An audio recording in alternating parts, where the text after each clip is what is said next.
kenal, Namo Buddhaya. Saya Frandi. Saya sering mendapat pertanyaan, terutama dari teman-teman atau kenalan yang memang tidak beragama Buddha. Bahkan dari beberapa rekan-rekan yang beragama Buddha pun, saya pernah menerima pertanyaan serupa. Pertanyaan apa? Pertanyaannya cukup menggelitik, yaitu mereka bertanya, mengapa dalam sudut pandang mereka agama Buddha ini sangat pesimistis, gitu ya. Jadi belum apa-apa dikatakan bahwa hidup ini adalah penderitaan. Apakah tidak ada kebahagiaan dalam agama Buddha? Nah, mungkin hari ini saya ingin coba share sedikit ya, hal yang menarik ini. Yang pertama tentu kita harus memahami dulu bagaimana sudut pandang sebenarnya dari agama Buddha mengenai apa yang kita sebut sebagai bahwa hidup ini penderitaan, gitu ya. Jadi ini berkaitan dengan sebuah sutta. Saya mengambil dasar sharing hari ini dari satu sutta yang disebut Kama Sutta. Kama dengan satu M ya. Jadi secara harafiah mungkin bisa diterjemahkan sebagai sutta tentang kenikmatan duniawi. Nah, jadi dalam agama Buddha, Buddha sendiri mengajarkan bahwa apakah kebahagiaan duniawi itu ada? Ada. Dan itu real. Itu sesuatu yang memang apakah boleh dinikmati? Sangat boleh, gitu kan. Jadi sekali lagi harus dipahami dengan benar dulu, gitu ya. Dengan benar apanya nih, gitu maksudnya. Nah, maksudnya adalah tadi kaitan antara sudut pandang agama Buddha mengenai hidup ini adalah sebuah penderitaan dengan kebahagiaan duniawi yang memang bisa kita alami sepanjang hidup kita ini, gitu. Ini sesuatu yang menarik sebetulnya. Yang pertama, kita harus memahami bahwa yang dimaksud oleh Buddha, oleh guru agung kita, bahwa hidup itu menderita atau hidup itu adalah penderitaan, bukan tanpa kebahagiaan. Nah, ini tolong dicatat ya. Jadi ini penting, kata-kata ini penting. Bukan tanpa kebahagiaan. Kebahagiaan duniawi itu ada. Kita dapat dari mana kebahagiaan duniawi ini? Tentunya kebahagiaan yang berkaitan dengan 5 indera kita.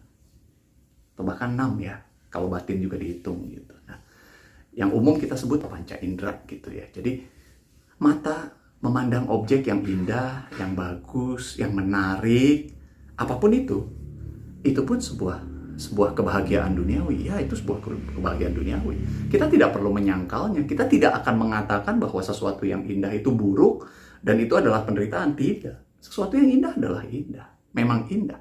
Dan memang itu sebuah kebahagiaan yang mungkin kita dapatkan melalui salah satu indera kita, yaitu indera mata. Lalu suara-suara yang masuk melalui telinga kita.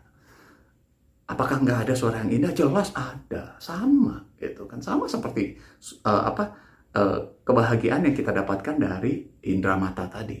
Telinga sama, hidung juga sama. Kita menghirup aroma yang menyegarkan. Kadangkala mungkin kita lewat atau bahkan keluarga di rumah sedang masak atau apa, kita menghirup aroma yang membangkitkan selera makan dan seterusnya. Itu pun kita akui itu sebuah kenikmatan gitu.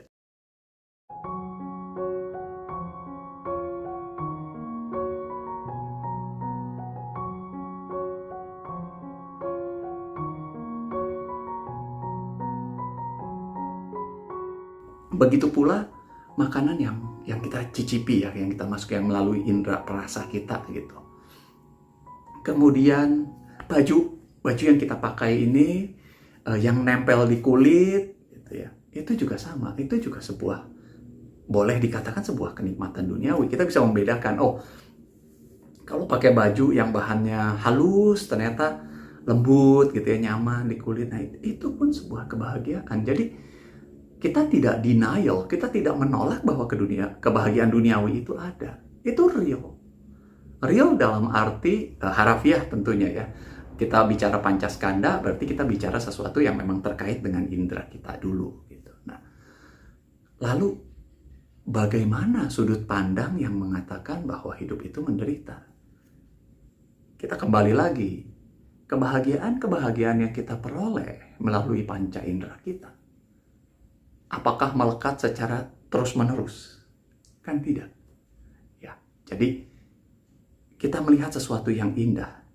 Pada saat sesuatu yang indah itu hilang dari pandangan kita, atau kita terpaksa harus memalingkan mata kita dari objek indah tersebut karena satu dan lain hal, kemungkinan batin kita akan mulai menderita.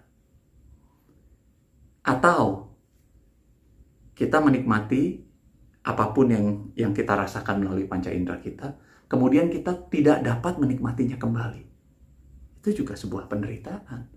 Jadi letak penderitaannya lebih karena kebahagiaan tersebut terus-menerus berubah. Terus-menerus berganti. Bahagia hilang. Bahagia hilang. Nah, jadi kebahagiaan atau kenikmatan duniawi ini bisa mengganggu batin kita karena hal tersebut. Makanya kenapa Buddha mengatakan bahwa hidup itu penderitaan. Karena bahkan kebahagiaan yang kita peroleh pun akan hilang. Contohnya apa? Contohnya materi-materi yang kita kumpulkan. Kita ada yang bekerja, mungkin ada yang berdagang, ada yang usaha, dan seterusnya. Gitu. Kita mengumpulkan materi. Apakah materi-materi ini akan terus bersama kita? Tidak. Materi-materi itu dapat hilang kapan saja. Misalnya, apabila terkena bencana alam, entah itu misalnya banjir, kebakaran, harta benda kita bisa hilang. Materi-materi yang kita kumpulkan ini bisa hilang. Atau sebaliknya, kita mengumpulkan materi-materi ini, kita yang lebih dulu meninggalkan materi ini. Karena kita nggak pernah tahu kapan tugas kita di dunia ini selesai, kita berakhir. Nah, ini kita nggak tahu. Nah, ini pun sebuah penderitaan karena banyak sekali saudara, teman, kenalan gitu ya, yang melekat terhadap hal-hal ini. Nah, ini yang dimaksud oleh Buddha sebagai penderitaan. Bahwa ternyata kehilangan sesuatu yang kita dapatkan itu sebuah penderitaan. Tidak mendapatkan sesuatu yang kita inginkan itu juga penderitaan. Di sini letaknya penderitaan menurut sudut pandang agama Buddha. Jadi dalam prosesnya kita akan mengalami bahagia, menderita, bahagia, menderita, bahagia, menderita, terus-menerus seperti itu. Timbul, tenggelam, timbul, tenggelam. Nah, memang hakikat kehidupan akan seperti itu. Nah, jadi bagaimana menyiasatinya? Buddha mengajarkan hal-hal yang sangat sederhana sebetulnya untuk mengatasi hal ini. Yang pertama, jangan melekat. Kebahagiaan itu muncul, terima. Ini sebuah kebahagiaan. Tapi apabila kebahagiaan tersebut harus berakhir atau harus hilang, relakan, lepaskan. Lepaskan tanpa iming-iming lain, tanpa embel-embel lain dalam batin kita.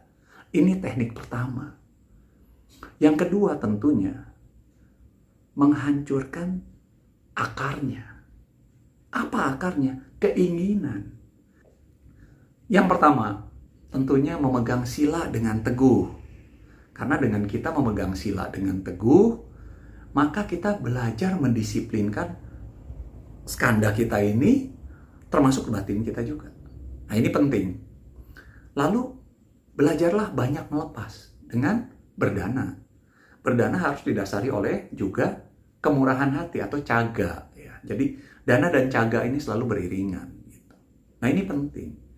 Lalu, tentunya, ultimate-nya, yang tertingginya adalah menghancurkan tadi. Pada saat kita mampu menghancurkan, maka kita mencapai apa yang disebut oleh para guru kita sebagai mencapai jalan sotapati atau sotapana. Nah, di mana keinginan-keinginan tersebut, keserakahan-keserakahan kita telah mulai hancur, berhasil dimusnahkan. Nah, ini yang penting.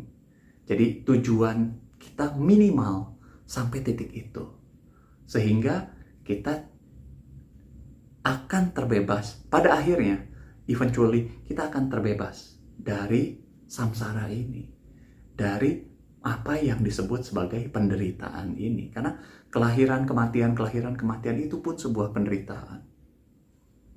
Semoga sedikit informasi yang saya share hari ini bisa bermanfaat, bisa membawa tambahan pengetahuan, ataupun juga mungkin lebih menyemangati bagi siapapun yang sedang berpraktek Dhamma.